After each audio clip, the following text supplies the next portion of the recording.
Hello' everyone, মই ৰশ্মি আপোনালোক সকলোকে মোৰ ইউটিউব চেনেললৈ স্বাগতম জনাইছোঁ। আজি হৈছে গৰু বিহু আৰু সেইকাৰণে মই ওলাইছোঁ 100 এবিধ শাক বুটলিবলৈ।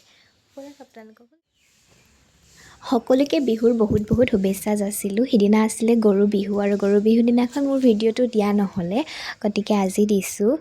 আৰু এইফালে এইখিনি হৈছে আমলৈ টোপ আৰু এইফালে 100 এবিধ শাক, লগতে আছে হাঁহৰ কণী। সকলোৱে জানে এইকেইটা বস্তু বিহুৰ দিনাখন, গৰু বিহুৰ দিনাখন খোৱা নিয়ম হয়। আৰু এইফালে মই ধুনীয়াকৈ সজাই ল'লোঁ পানী দিয়া ভাতখিনি।